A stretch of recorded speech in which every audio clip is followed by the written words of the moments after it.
안녕하세요. 오늘도 사연살롱을 찾아주셔서 감사합니다.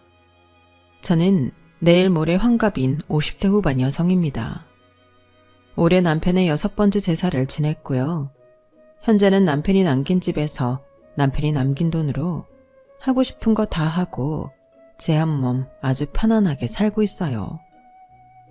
살아생전 그렇게 저를 힘들게 하던 남편이었는데 아마도 하늘에서 자기 돈으로 제가 호의호식하고 있는 걸 보면서 많이 열받아 하고 있지 않을까 생각합니다. 저희 남편은 참 짠돌이었거든요. 그냥 사람 자체가 그러면 그것도 존중하겠는데 저랑 애들한테만 짜게 굴었어요.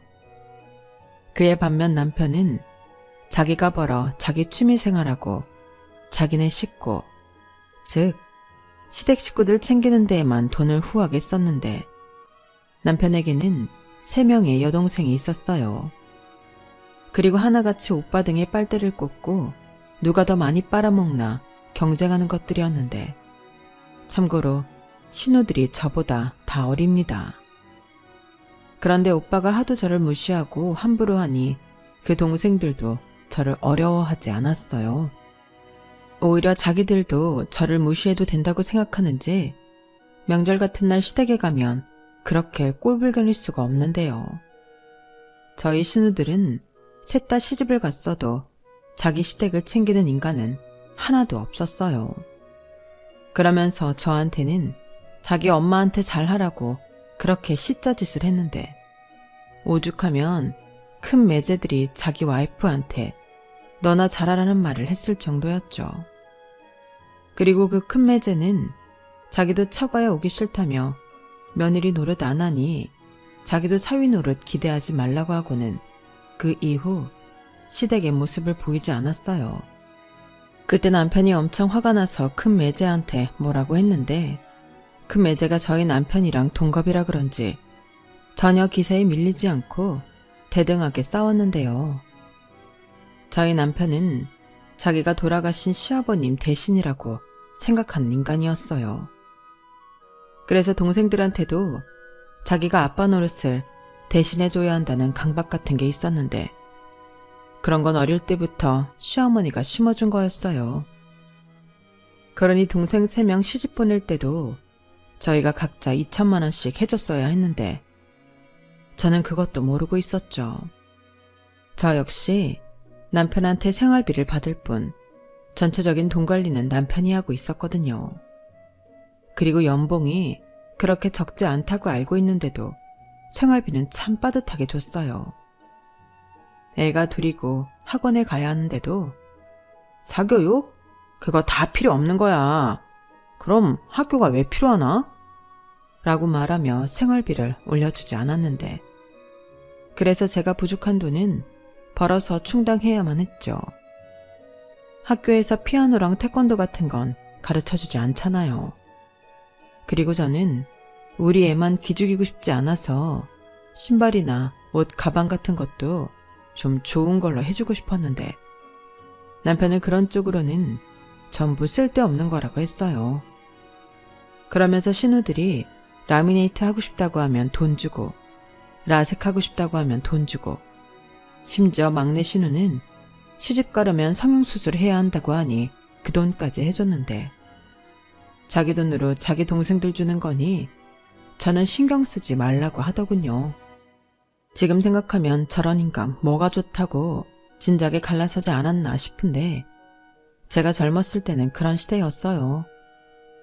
이혼이 죄는 아니라고 하지만 큰 결격 사유가 없다면 그냥 사는 거였죠. 저도 그랬어요. 분명 뭐 하나 도움되는 남편도 아니고 애들 아빠도 아니었는데 그래도 아빠 없는 애들은 만들고 싶지 않았죠. 적어도 애들 시집장가 갈 때까지는 참고 갈라서더라도 그때 갈라서야겠다는 마음이었는데요. 너도 나도 다 참고 살 때라 저도 그냥저냥 살았던 거죠.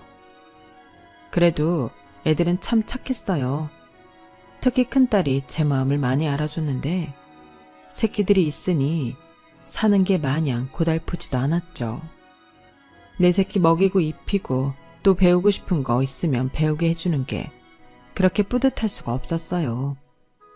하지만 그러면 그럴수록 생활비는 쪼들렸고 남편에게 정당하게 생활비를 더 달라고 하면 제가 손이 커서 돈이 부족한 거라면 안 된다고 했는데요.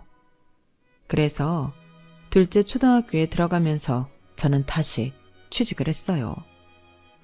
정말 더럽고 치사해서 못 해먹겠더라고요. 그전에도 부업이다 아르바이트다 돈 되는 일은 찾아다니면서 부족한 생활비를 메꿨는데 계속 이렇게는 살 수 없으니 딴 주머니를 찰 생각으로 아예 직장을 구했어요. 그때도 남편이 자기처럼 고졸의 경단녀를 누가 뽑아주나? 괜히 떨어져서 마음 상하지 말고 내가 주는 돈 아끼면서 전처럼 푼돈이나 벌고 그렇게 살아. 라고 저를 무시했는데 저는 보기 좋게 단 한 번의 이력서와 면접으로 취직에 성공했죠. 그때 남편이 거짓말하는 거 아니냐고 놀란 눈으로 물었는데 그렇게 통쾌할 수가 없었어요. 이래서 여자도 능력이 있어야 한다고 하는구나. 절실하게 느끼며 절대 다시 예전의 전업주부로 돌아갈 생각이 없었는데요. 제가 직장에 다닌 지 2달이 넘어갈 즈음 남편이 생뚱맞게 시어머니를 모시고 살면 어떻겠냐고 묻더군요. 아무리 생각해도 자기 엄마 혼자 지내시는데 도리가 아닌 것 같다는 거예요. 그러면서 저에게 생활비 50만 원 더 줄 테니 회사를 그만두라고 무슨 인심이라도 쓰는 것처럼 얘기했는데 제가 웃기지도 않아서 콧방귀를 꼈죠. 50만 원? 지금 나랑 장난해? 100만 원을 준다고 해도 싫다고 할 판에 무슨 그런 푼돈으로 나더러 시어머니를 모시라고 그래? 푼돈? 이젠 돈 좀 본다고 50만 원이 푼돈이 됐냐? 그럼 우리 엄마는 언제까지 저러고 혼자 지내? 어머니 아직 젊으셔. 오히려 우리랑 사는 거 불편하시지. 그리고 나랑 애들은 생각 안 해? 나 이제 취직한 지 2달 됐어. 근데 시어머니 모시자고 회사를 그만두라고? 자기 같으면 그러겠니? 며느리가 시어머니 모시는 건 당연한 거지. 그럼 우리 엄마 계속 안 모시고 살 생각이었어? 솔직히 그런 생각 안 하고 살았어. 막말로 우리가 남는 방도 없는데 어머니를 어떻게 모셔? 거실에서 지내시라고 그래? 아니면 어머니한테 안방 드리고 우리가 거실 써? 애들 방 있잖아. 애들 같이 쓰라고 하고 남는 방 우리 엄마 드리면 되지. 진짜 답답하네. 애들 남매야. 유치원생도 아니고 둘 다 초등학생인데 어떻게 남매를 같은 방을 쓰라고 해? 됐고 괜히 내가 회사 다닌다고 집에 들어 앉혀놓고 싶은가 본데 억지 그만 써. 나는 회사 그만둘 생각 없으니까. 자기야말로 왜 그러냐. 내가 돈을 못 벌어? 그리고 아직 애들 엄마 손 필요한데 자기가 이러면 안 되지. 벌써 집안이 개판됐잖아. 개판은 무슨? 나 집안일 똑같이 하거든? 그리고 애들도 이제 알아서 해. 오히려 자기보다 훨씬 잘해. 그리고 말 나왔으니까 하자. 내가 그동안 생활비 좀 올려달라고 몇 번이나 말했지? 그때마다 자기가 뭐라 그랬어? 나 사실 그래서 회사 다니는 거야. 더럽고 치사해서. 내가 괜히 그래? 돈 모아서 집 사려고 그러는 거잖아. 자기는 그런 것도 이해를 못해? 언제까지 남의 집살이를 할 거야? 그래서 아가씨들이 달라고 하면 그렇게 척척 주냐? 얼마 전에 둘째 아가씨 카드값 부족해서 100만 원 붙여줬다며. 그런 돈은 안 아까운가 봐? 그건 어떻게 알았어? 좌우간 가만 보면 능구렁이야. 그럼 애가 당장 카드값 때문에 지 남편이랑 한바탕 하게 생겼는데 그걸 안 주냐? 그러다 내 동생 신용불량자 되면 다 줄만 하니까 준 거지. 그래? 자기는 항상 그런 식이야. 자기 식구들한테는 그렇게 인자하고 펑펑 쓰면서 정작 한 집에 사는 나랑 애들한테는 소금물보다 짜지. 유치하기는. 그래도 집 사면 그 집엔 누가 살아? 사람이 하나만 알고 둘을 몰라. 아무튼 나는 우리 엄마 저렇게 혼자 지내는 거 마음 쓰이고 걱정돼. 그러니 당신이 회사 그만둬. 남편은 그렇게 막무가내로 자기 엄마까지 팔면 저에게 회사를 그만두라고 했어요. 그리고 저는 그러던지 말던지 무시하고 회사를 다녔는데요. 그때부터 저와 남편은 자존심 싸움이라도 하듯 사소한 일에도 불꽃이 튀었어요. 그러다 남편이 정말로 시어머니를 집에 모시고 왔고 저희 딸 방을 뺏어서 시어머니에게 줬는데요. 그때 저에게 딸이랑 안방을 쓰고 자기가 거실을 쓰겠다고 하더군요. 그리고 제가 회사를 그만두면 그때부터는 50만 원씩 생활비를 더 줄 건데 그게 아니라면 생활비를 올려주지 않겠다고 했어요. 그때 방을 뺏긴 딸은 울고 저는 속에서 분통이 일어났는데 시어머니가 계셔서 차마 큰 소리는 내지 못했네요. 대신 저도 어디 한번 갈 때까지 가보자는 심정이었는데요. 시어머니에게 집안일과 아이들 보는 걸 부탁했어요. 막말로 남편한테 생활비를 더 받는 것도 아닌데 서로 상부상조해야죠. 그러자 시어머니는 자기가 왜 당신 집도 아닌데 집안일과 애들을 봐야 하냐며 질색을 했는데 그럼 저는 생활비 못 받아서 어머니 밥이랑 빨래는 못 해드린다고 했죠. 사실 저 말을 할 때도 속으로는 엄청 떨었어요. 그전에는 그런 말을 하고 싶어도 할 수 없었는데 남편이 저렇게 막무가내로 나오니 저도 이판사판이 되었어요. 그리고 시어머님이 집에 계시니 야근하기도 용이해 종종 연장 근무를 했는데요. 그러자 시어머님이 자기는 너무 힘들다며 당신 집으로 가시겠다고 하더군요. 솔직히 거기까지 생각하고 일부러 한 연장 근무는 아니었는데 의외의 효과였어요. 하지만 시어머니는 가실 때도 곱게는 가시지 않았는데 아범아, 아무래도 네 처가 바람이 난 것 같다. 그러지 않고서야 여자가 회사에 가서 그렇게 늦게까지 일을 할 게 뭐가 있니? 너 잘 알아봐. 라고 당신 아들을 들쑤셔놔서 제가 한동안 남편이랑 또 지지고 볶고 싸워야만 했어요. 저 역시 당당했기에 더 가만히 있지 않았는데요. 결국엔 그 인간이 회사까지 찾아와 자기 눈으로 확인하고 그제야 자기 엄마가 그냥 추측해서 이야기한 걸 인정했죠. 하지만 제 마음은 이미 상할 대로 상했고 그 뒤 저희 부부는 서로를 소 닭 보듯 관심도 없고 그저 한 집에만 사는 무늬만 부부로 살았는데요. 그렇게 사는 거 힘들지 않았냐고 많이들 물어보시는데 솔직히 힘들진 않았어요. 그것도 나름 적응이 되니까 괜찮더라고요. 그냥 공기 같은 존재라고 생각하면 편했는데 너는 너, 나는 나 이렇게 살다가 애들이 독립해 우리 부부를 떠나면 그때 이혼을 하든 별거를 하든 뭐라도 하면 된다고 생각하고 살았죠. 그렇게 15년 넘게 살았어요.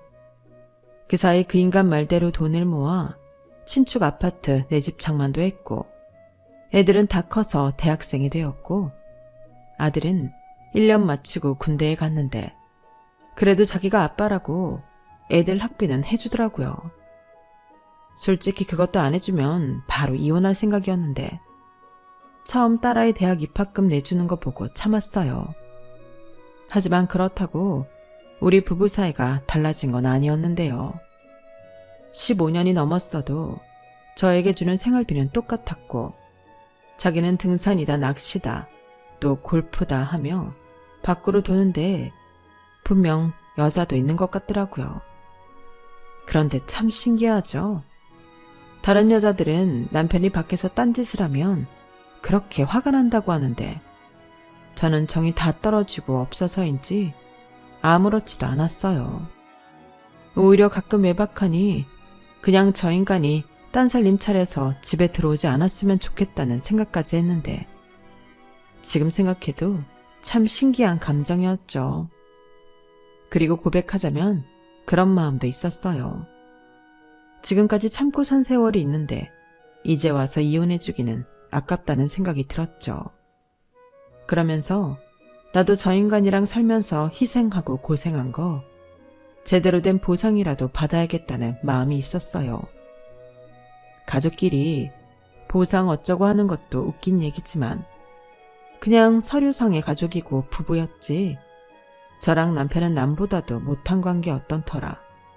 그 인간한테 무슨 일이 생겼다고 해도 전혀 신경 쓸 것 같지 않았는데 어느 날 그 인간이 다 죽어가는 얼굴로 자기 병원에 입원해야 한다고 하더군요. 입원? 당신이 왜? 내가 자기 걱정할 것 같아서 말을 안 했는데 내가 얼마 전에 얼굴이 하도 거무죽죽해져서 병원에 가봤거든. 주변에서 하도 이상하다고 검사 받아보라고 해서 검사를 했는데 나 간암이래. 수술도 지금 효과가 없고 이식을 해야 살 수 있다고 하는데 자기야, 나 이제 어떡하냐? 순간 제 머리에서는 어떤 생각도 떠오르지 않았어요. 고소하다라든지 잘됐다라든지 그런 생각도 들지 않았는데 그냥 어안이 벙벙 하더라고요. 그리고 시간이 지나 더 황당하고 기분 나쁜 얘기를 들었는데요. 글쎄, 그 인간이랑 놀았던 여자들이 자기들끼리 짝이라도 한 듯 남편을 거들떠도 보지 않았다는 건데요. 그래서 풀이 잔뜩 죽어서 조강지처인 저에게로 온 거더라고요. 그 사실을 알았을 땐 기가 막혀서 아무 말도 하고 싶지 않았어요.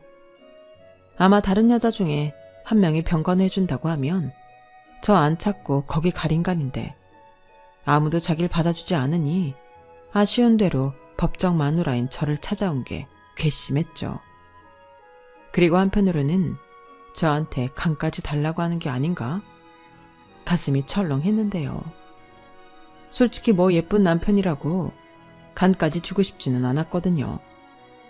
그리고 남편이 병원에 입원하고 모든 사실을 알게 된 시어머니는 제가 남편 건강관리를 잘못해서 이런 일이 생겼다고 저를 원망했는데요.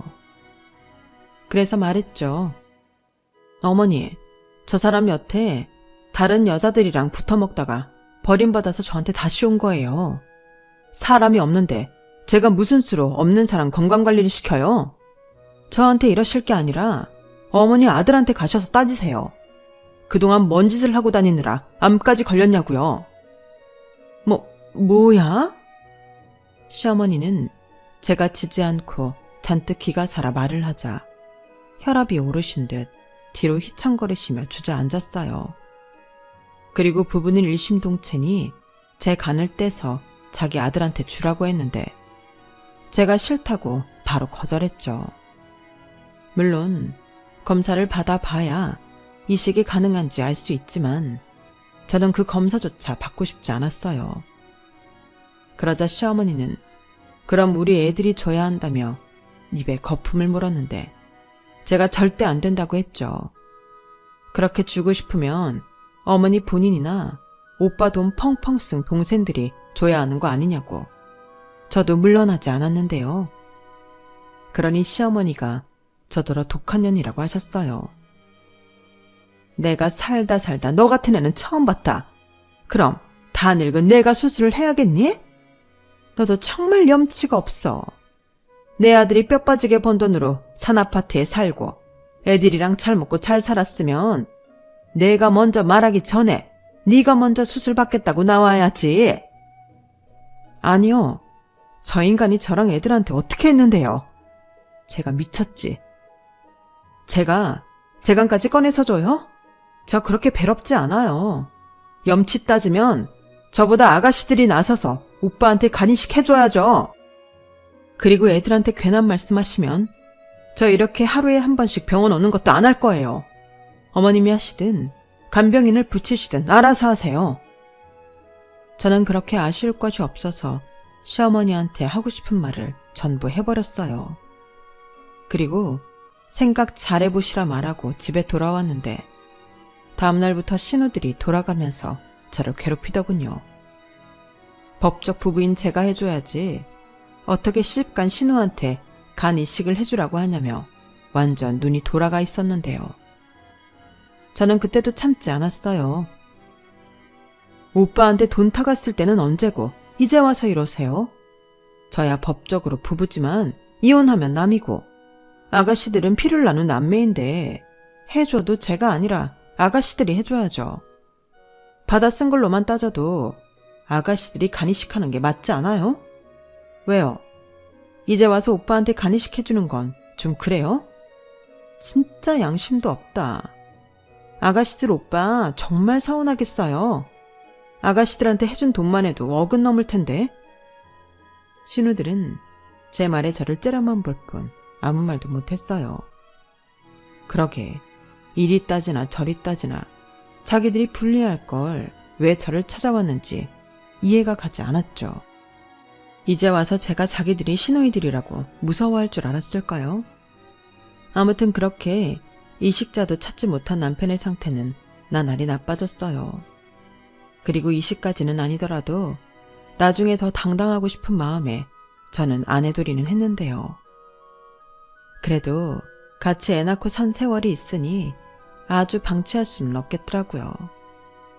그러자 이 인간이 그건 또 미안하고 고마웠는지 저한테 처음으로 사과도 하고 고맙다는 말도 했는데 그땐 마음이 좀 그랬어요. 인간이 이렇게 나약해져야만 자기 잘못을 인정할 수 있구나 싶은 게 좀 씁쓸하더라고요. 그래도 마지막에 용기를 낸 남편에게 저 역시 평생 안고 살아온 무거운 마음을 내려놓았는데요. 다른 식구들한테 말은 안 했지만 간 이식 적합 검사도 따로 받았어요. 하지만 저는 부적합하다는 통지를 받았고 차마 애들한테는 검사를 해보라고 하고 싶지 않아 이식자를 기다릴 뿐이었는데 8개월 정도 접어들었을까? 남편은 결국 이식자를 찾지 못해 세상을 떠나고 말았어요. 그때까지 시어머니도 신우들 중에 어느 누구도 이식 적합 검사를 받지 않았는데요. 그저 저한테 모든 화살을 돌리며 저더러 자기 아들, 자기 오빠를 죽인 살인자라고 원망을 쏟아냈어요. 그리고 오빠 재산에만 관심 있는 돈에 미친 사람이라고 했는데 자기들이 법적으로 자기 오빠 재산 가져올 거라며 애들이 있는 데서 큰 소리를 치더군요. 그때 저희 아들이 욱해서 한바탕 난리를 쳤어요. 무슨 권리로 그런 말을 하고 무슨 자격으로 자기 엄마한테 악담을 하냐며 법으로 할 수 있으면 법으로 하라고 했는데 저랑 누나인 딸이 말릴 정도였죠. 그 덕에 신우들도 더는 저희를 건드리지 못했어요. 법적으로 해도 신우들이 가져갈 재산은 없었는데 그래서 더 열받아 하는 것 같았죠. 오빠가 살아있으면 이래저래 돈도 더 뜯어갈 수 있는데 오빠가 죽었으니 그것도 어렵겠다고 이미 계산을 한 것 같더라고요. 하지만 자기들이 어쩌겠어요. 제가 순수하게 주지 않으면 아무리 오빠라고 해도 돈을 받을 수 없는 게 현실이었는데 그러니 그 뒤부터는 하나 둘 저를 찾아와 자기들이 지금 얼마나 힘들고 돈이 필요한지 어필하기 바빴어요. 어떨 때는 자기가 더 힘들다며 지들끼리 다투기도 했는데 그 꼴을 보니 절로 웃음이 나오더라고요. 그에 반해 시어머니는 남편에 이어 아들까지 보냈다는 충격에 두문분출하고 힘든 시간을 보내는 듯 했는데요. 그래도 딸들이 있으니 자기 엄마는 챙기겠거니 했어요. 보통은 며느리보다 딸들이 엄마를 더 챙기기 마련이잖아요. 게다가 저랑 시어머니 사이는 이미 나빠질 대로 나빠진 상태라 당장 시어머니가 돌아가신다고 해도 저는 장례식조차 오지 말라는 말을 들은 터였는데 남편이 가고 3년 정도 지났을까? 시어머니가 치매 진단을 받았다는 사실을 알게 되었어요. 그 소식을 알려준 건 큰 신호였는데 상황이 많이 안 좋다고 하더라고요. 저는 그래도 깜빡깜빡하는 정도라 일상생활까지는 가능했는데 최근 들어 살고 있는 집 비번도 기억을 못해 집에도 못 들어가는 일이 있었다며 걱정스러운 말을 저에게 했는데요. 가만히 듣고 있자니 큰 신우는 제가 시어머니를 모시고 살았으면 하는 것 같았어요. 언니, 이런 말 정말 미안하고 하고 싶지 않은데요. 저도 그리고 제 동생들도 모두 시집을 간 상황이라 친정엄마 모실 여건이 못 돼요. 남편 눈치 봐야죠. 시댁 눈치 봐야죠. 특히 막내네는 애들도 아직 어려서요. 그래서 지금 저더러 치매 걸린 어머니를 모시라고요? 네. 아무리 오빠가 일찍 세상을 떠났어도 언니가 우리 엄마 며느리잖아요. 대신 우리 세자매가 20만 원씩 언니한테 드릴게요. 20만 원이요? 그럼 저더러 도합 60만 원에 시어머니 치매 수발을 들라는 말이세요? 더 드리면 좋은데 저희가 지금 다들 어려워서 그렇죠.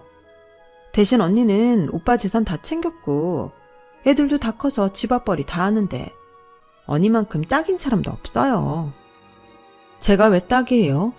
저도 지금 직장 다녀요. 막말로 제가 받는 월급만큼은 준다고 해도 고민할 마당에 60만 원 받고 다니던 직장도 때려치워요? 아가씨 같으면 그렇게 하겠어요? 언니, 진짜 너무하네요. 친정엄마였어도 이렇게 하실 거예요?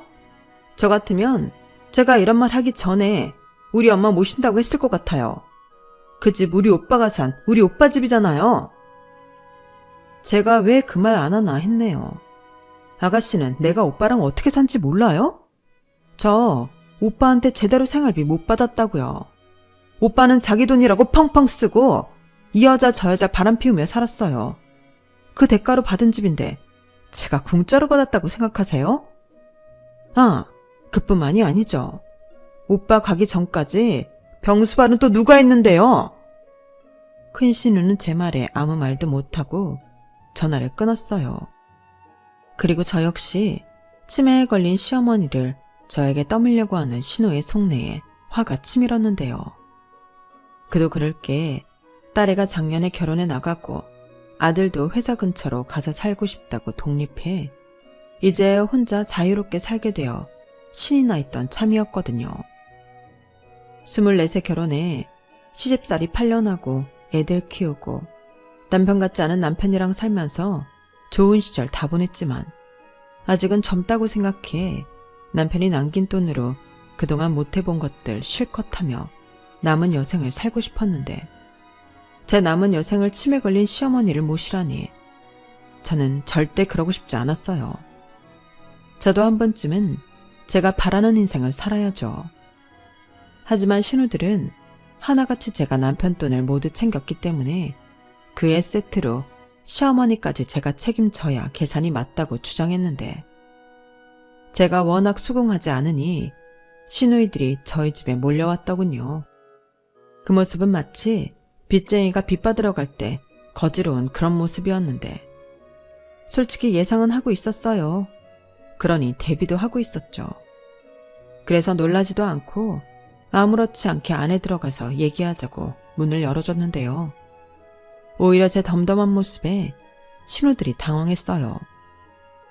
그리고 저는 차분하게 냉장고에서 오렌지 주스를 따라주며 여기까지 와도 소용없어요. 이거나 시원하게 드시고 가세요. 라고 말했는데 막내 신우와 둘째 신우가 다짜고짜 그러더군요. 언니, 정말 이럴 거예요? 같은 여자끼리 서로 입장 헤아려줄 수 있잖아요. 언니는 이제 남편도 없고 애들도 다 나가서 사는데 여기서 언니 말고 누가 우리 엄마를 돌봐요? 맞아요. 집도 혼자 쓰기 넓잖아요. 혼자 있으면 외롭기만 하지. 저 하나도 안 외로워요. 그리고 친딸이 셋씩이나 있는데 남의 딸인 제가 왜 어머니를 모셔요? 뭐 사이가 좋았으면 말도 안 해. 아시잖아요. 저랑 어머니 사이가 얼마나 나쁜지. 그야 오빠 살아있을 때고 또 치매 걸리기 전이죠.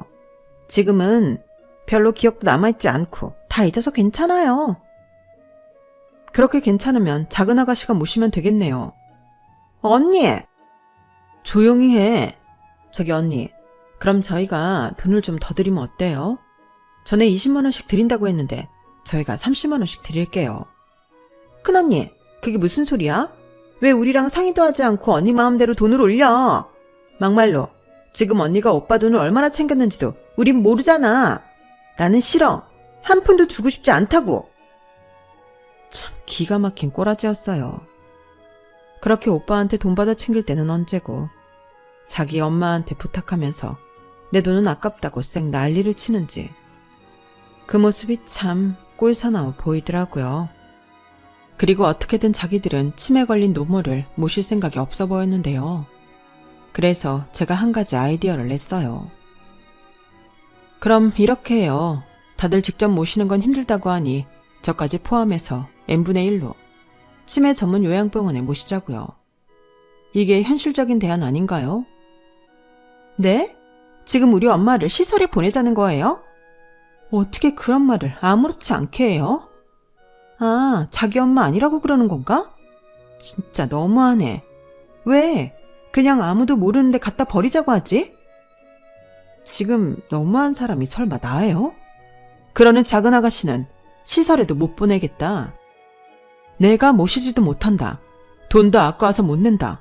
그럼 어쩌자고요? 막말로 아가씨 엄마지 우리 엄마가 아니에요. 언니, 그러지 말고 언니가 한 번만 희생해요. 언니가 유일한 며느리고 여기 집도 오빠 집인데 우리 엄마가 여기 와서 못 지낼 이유가 없죠. 큰언니 말처럼 30만 원씩 드릴 테니 여기서 합의해요. 저 이런 말까지는 안 하려고 했는데 그이랑 사이도 나빠서 언제 이혼할지도 모른단 말이에요. 그거야 죄송하지만 막내 아가씨 사정이고요. 저는 여기까지가 최선이에요. 정말 웃겨? 그럼 언니가 이 집 우리한테 줘요. 여기 우리 오빠 집이고 우리는 이거 팔아서 우리 엄마 모시든 우리가 알아서 할 테니 우리 오빠 거 다 두고 언니는 빠지라고요. 미쳤어요? 아니 지금 보니까 치매 걸린 엄마 때문에 온 게 아니라 오빠 돈 내놓으라고 강짜 부리러 왔네. 전에도 분명 말했을 텐데요. 법으로 가져갈 수 있으면 가져가라고요. 나 이 정도는 받을 권리 있어요? 내가 어떻게 산지 몰라요? 나처럼 살라고 하면 살 수나 있고요. 아까 누가 그랬죠? 같은 여자끼리 입장 헤아려 주자고. 근데 지금까지 살면서 내 입장 헤아려 준 사람 있었나? 됐고 이제 그만하고 내 집에서 나가요. 못 나가. 이 집을 내놓든가 아니면 우리 엄마를 모시든가 둘 중에 하나만 선택해. 그래요. 작은 언니 말이 100번 맞네. 선택해요. 언니, 나도 그러고 싶지는 않지만 어쩔 수 없네요. 언니가 막무가내로 나오니 우리도 이럴 수밖에 없어요. 그러지 말고 그냥 우리 엄마 모시고 살아요. 노인네 살아봤자 얼마나 살아. 언니 이렇게 끝까지 우리 엄마한테 불효하면 나중에 천벌 받아요. 천벌이요? 지금 말 다 했어요? 자기들은 자기 엄마 모시기 싫어서 여기까지 와놓고 나는 천벌을 받는다고요? 저는 신우들의 뻔뻔함에 치가 떨렸어요. 그래서 자리에서 벌떡 일어나 안방으로 갔는데요. 사실 남편 장례를 마치고 남편 물건을 정리하는데 기가 막힌 걸 발견했었거든요. 그냥 자기 동생한테 퍼주기만 하는 인간인 줄 알았더니 자기 동생들한테 돈을 빌려주고 그걸 다 차용증으로 만들어 놓은 장부를 발견한 거예요. 거기에 보면 언제까지 어떻게 갚겠다는 내용도 상세하게 적혀 있었는데 남편도 신우들도 그런 얘기는 저한테 한 적이 없었기 때문에 차용증이 있을 거라는 건 꿈에도 몰랐어요. 그래서 신우들이 법적으로 자기 오빠 재산 어쩌고 하면 이걸 내밀 생각에 잘 보관하고 있었는데 그걸 꺼내와야겠다는 생각이 바로 들었죠. 그래서 제가 그 장부를 펼쳐서 한 명 한 명 이름을 부르고 금액을 불러줬어요. 그러자 신우들 얼굴이 사색이 되었는데 제가 그 장부를 발견할 거란 생각은 멍청하게도 못했던 모양이더군요. 하지만 이내 작은 신우가 저한테 그랬는데요. 그 차용증 법적으로는 아무런 효력이 없어요. 이미 제가 다 알아봤거든요. 그리고 돈 받을 사람도 죽었으니 그 돈 갚을 필요도 없는데 이제 와서 그걸 왜 꺼내와요? 정말 그럴까요? 여기 언제까지 돈 갚는다고 되어 있는데 제가 그이 통장 정리할 때 내역 보니 갚은 기록은 없던데 설마 현금으로 따로 갚으셨어요? 그럼 영수증이라도 갖고 있어야 증명이 될 텐데. 뭐래?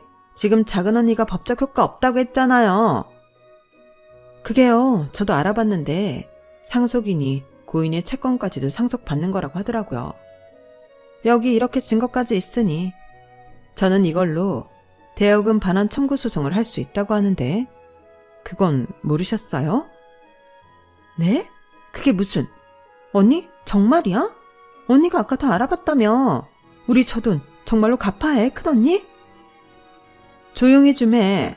언니, 이제 와서 그러지 마요. 막말로 우리가 언니 돈 빌려 쓴 것도 아니고 오빠는 그거 그냥 형식으로만 썼지 정말 받을 생각도 없었어요. 그건 내가 들어서 알아요. 그래요? 그럼 그 증거는요? 저도 뭐 솔직히 이 돈까지 받을 생각은 없었어요. 그런데 지금 여기 와서 집을 내놔라, 오빠 돈 내놔라, 아니면 치매 걸린 엄마 책임져라 이런 말까지 듣는데 제가 어떻게 이 돈을 안 받아요. 자, 그럼 다들 이번 달 말까지 이 돈 알아서 주던지 아니면 아까 말한 소송 진행할 테니 그런 줄 알아요. 그 돈 받아서 제가 어머니 요양병원에 모시고 책임질게요. 그럼 됐죠? 아, 그리고 제가 어머니 끝까지 책임지면 어머니 돌아가시고 난 뒤 재산은 제가 받는다는 거 잊지 마세요. 신우 셋은 제가 본격적으로 돈 가지고 따지자 전부 꿀먹은 벙어리가 되었어요. 그리고 아무 소리도 못하고 얼굴만 하얗게 질려서는 자기들이 힘들어서 이번 달까지는 돈 만들 수 없다며 제 발목을 붙들었는데요. 저는 거기서 무너지지 않았어요. 제가 알아보니 소송 진행하면 유체동산, 통장 압류까지 할 수 있었는데 친절하게 그 설명까지 해주니 셋 다 누가 먼저랄 것 없이 내빼더라고요. 그러게 오빠 돈이라고 쉽게 쓰고 안 갚을 신보였던 것 같은데 임자를 제대로 만났죠. 그리고 저는 이 복수를 하기 위해 이 묵직한 차용증 장부를 들고 변호사 사무실 다니며 덕분에 공부를 했는데요. 제가 이렇게 남편 덕에 큰 소리 떵떵 치고 살 줄은 꿈에도 몰랐어요.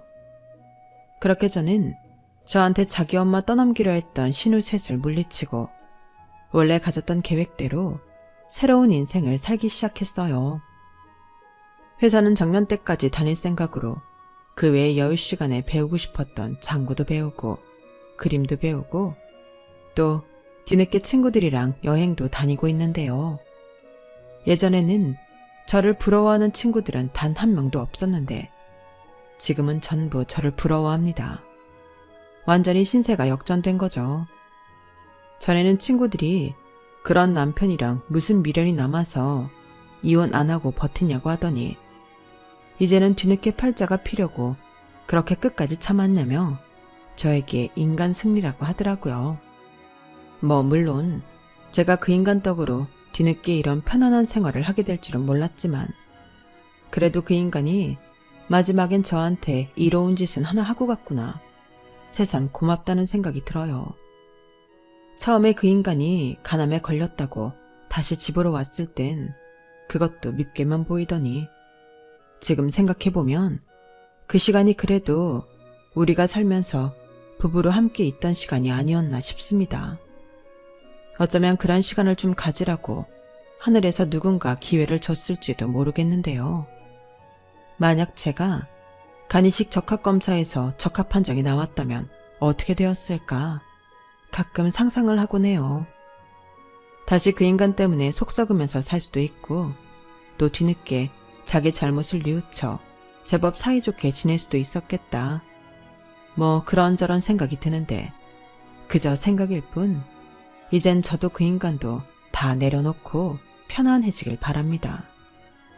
장부가 있던 것도 그렇고 남편 통장에 그래도 제법 많은 돈이 있던 걸 봐서는 그래도 아주 생각이 없는 인간 말종은 아니었나 봐요. 하기사 마지막에는 미안하다고 고맙다 하고 갔으니 앞으로 제가 살아있는 동안은 남편 재산은 잘 지내줄 생각입니다. 누가 그러더라고요. 부부의 연이라는 게 전생의 악연에서 시작해 다시 태어나 사랑으로 맺어지는 인연이라고요. 그럼 이번 생에도 우리는 제법 악연으로 살았으니 어쩌면 다음 생에 또 부부의 인연으로 만날지도 모른다는 생각이 드는데요. 제 과거를 생각하면 다시는 만나고 싶지 않은 인간이지만 다음 생에 또 부부로 만나야 한다면 그때는 그 인간과 제가 정말로 사랑으로 맺어지는 그런 인연이었으면 좋겠어요. 아니, 다음 생에는 제가 좀 그 인간을 괴롭혀줘도 괜찮을 것 같네요. 시간이라는 게 이렇게 원수 같은 인간도 용서하게 만드나 봅니다. 그리고 신우들은 결국엔 자기들이 치매 걸린 엄마를 책임지지 못하고 지방에 있는 요양병원으로 모신 모양인데 거기가 시어머니의 큰오빠가 계신 걸로 알아요.